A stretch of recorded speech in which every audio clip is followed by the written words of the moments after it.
Happy Friday and good evening. I hope you guys are doing well. I'm Andre Fizer. It's been a minute since we've talked.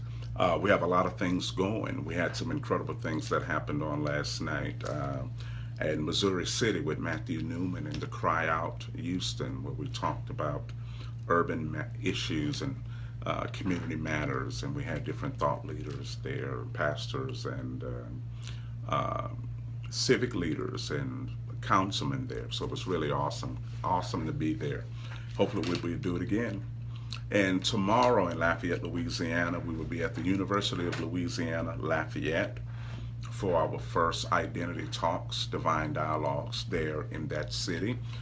We had our initial identity talks here in Houston a couple of weeks ago. And so we look forward to being in Lafayette. How you doing, Shay? How you doing, baby? Andre, I'm Thai, Shay. I'm Thai. See, that's my part of the woods. And so I'm looking forward to releasing something incredible there in that city. And I'm also looking to receive something of virtue also as we go. So it's a spiritual event, not a church service, but an awesome divine spiritual event that shows you your authority in your divine nature. Authority in life, not just religious authority, but authority in life. And that's what we're talking about for a few minutes tonight. The new mind. Everybody say that. Repeat after me. The new mind. What is this new mind? And a lot of times we think that God speaks to us in theology. And God doesn't speak in theology. He speaks in an unction. And there are so many different categories that we've created out of religion. And we think God speaks to us out of religious categories, but God really speaks to you from your unction and your heart and your mind and your confidence. And so you are constantly being moved into dimensions to develop your super mind or your real mind or your divine mind. Let me hear you say it, divine mind. Oh, you can do everything you do in life, but you're going to do it from another authority and another confidence and another reality and another responsibility. How you doing, beautiful? I know it. It's my daughter. How you doing, Sherry? The new mind, the new mind, the new mind. Not theological mind, not a regular human mind, and then you have to have a church mind, but a new mind, a new way to see and perceive.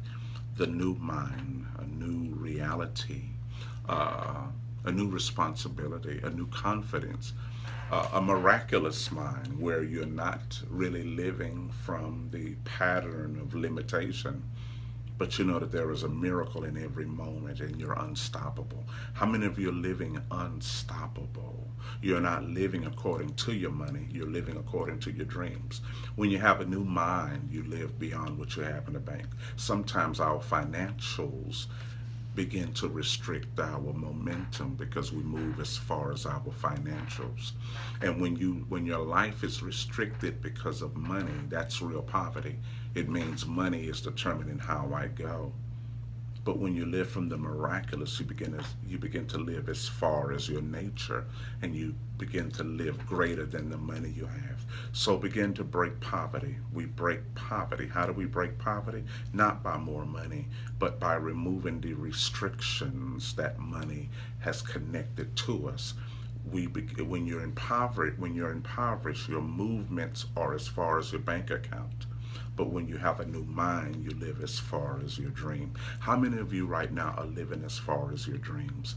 I have moments, man, that I just feel giddy and explosive, like I just want to just like explode. I'm like, my Father, I feel so much wealth of possibility in my life, wealth of feeling, wealth of nature. I just feel just wealthy in me. I could have 45 cents. But I feel so abundant. How many of you ever had an abundant feeling in your life?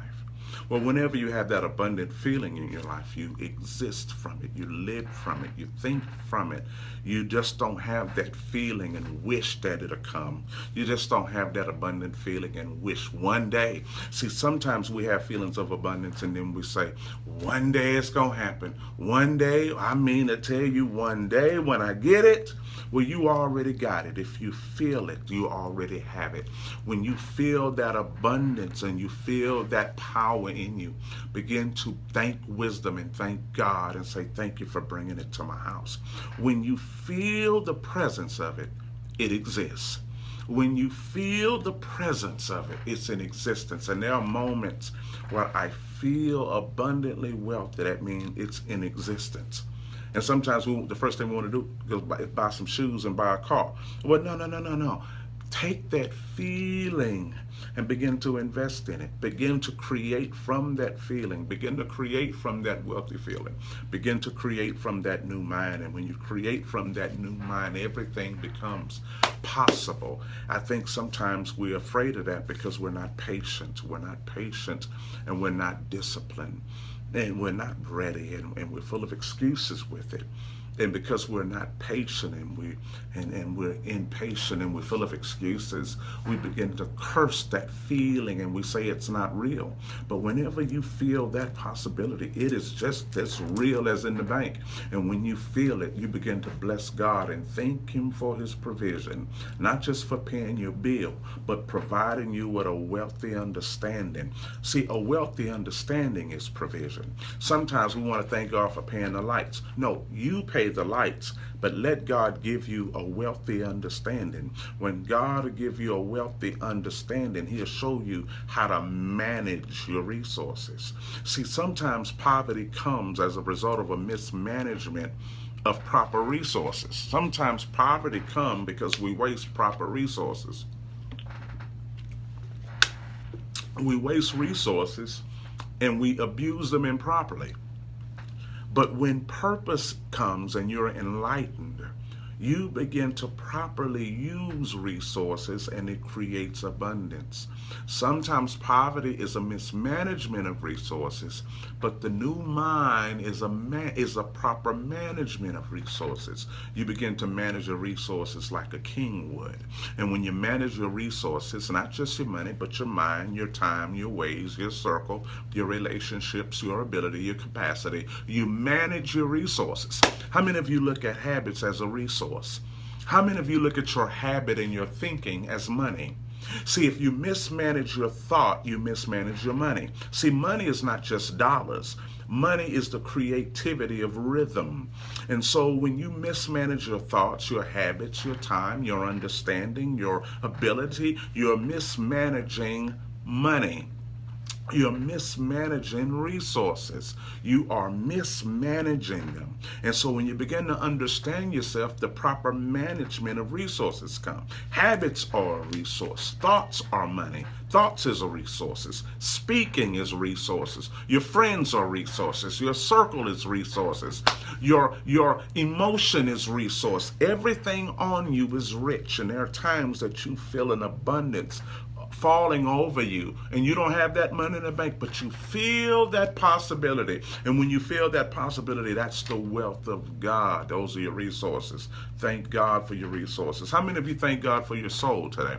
How many of you thank God for your thoughts today? How many of you thank God for your mind today? I thank you for my mind. Not that you are crazy, but your mind is full of witty inventions. Your mind is the incubator of invention. Let me hear you say, my mind is the incubator of invention. Your mind creates futures. This is not just imagination and then, thanks Darren, it's not just imagination and then your mind and creativity. It's some little stuff. It's, stuff, imagination, but life is reality. No, when you feel it, that's the new reality. When you begin to feel that abundance, that's the new reality. That's the new mind. That's the new mind. That's the new mind. Your mind is an incubator of invention. Your mind is an incubator of invention, and you thank God for your mind. That's how come you don't have time for drama and foolish talk, because it corrupts your inventory where the inventions start. It corrupts the incubator. And so that's where your wealth is. But if you're thinking you're just playing around and thinking good, but got to go to a real job because you got to pay real bills, you done missed it. Your mind can create your real job. It'll create bills that are manageable by your resources. You understand? Some of us are paying for stuff that have nothing to do with our purpose at all, because your imagination didn't create it. A need to keep up created it. So it's poverty when you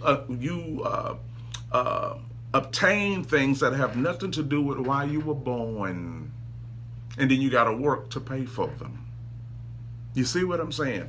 But what if you obtained resources and that things that were connected to your purpose? Then God would open up a way through your imagination in your life to provide for those things that have to do with your purpose and who you are. The problem with some of us have started out with another life before we discovered this one. So we still have a box full of new things and old things. Some of us are still connected to old things while trying to build new things, and we're trying to slowly get out of the old things to get into the new things, and it's taking a hard time. It's taking a toll. You feel me? But be patient. It'll work.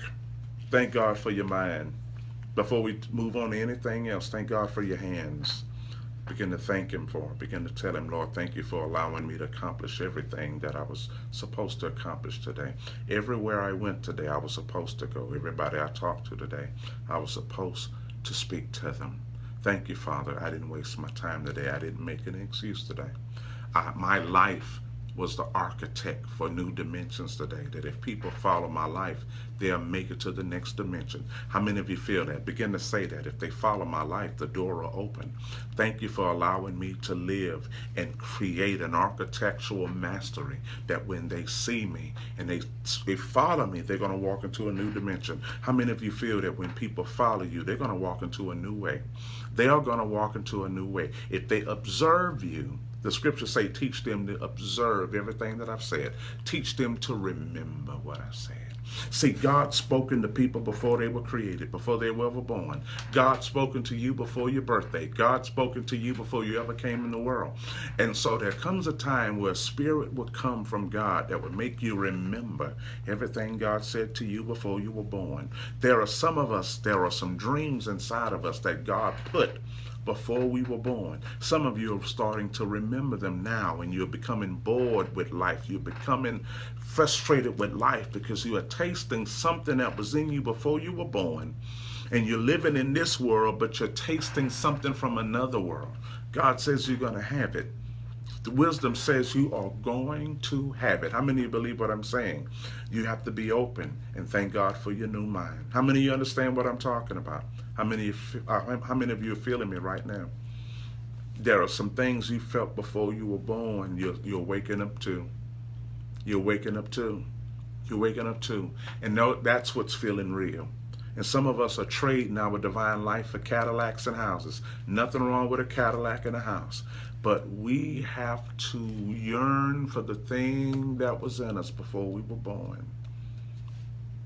Let me let you know something before I let you go. The more you know yourself, the lesser your affliction will be. The more ignorant we are of who we are, the more afflictions we embrace. When we're ignorant of who we really are, the afflictions will tell us so. Our battles and our pain is to the degree of the ignorance that we have of who we are. The more you know who you are, the less your afflictions will be. You're not going through warfare. You're going through situations that is connected to how ignorant you may be of who you are. You understand? Begin to show God and begin to let him know, thank you for letting me know who I am. The more you know who you are and the more you fall in love with it, the greater you become, the greater your movements become. How many of you feel what I'm saying? The more you know who you are, the greater your movements. Just receive that. Receive that new mind, that new possibility.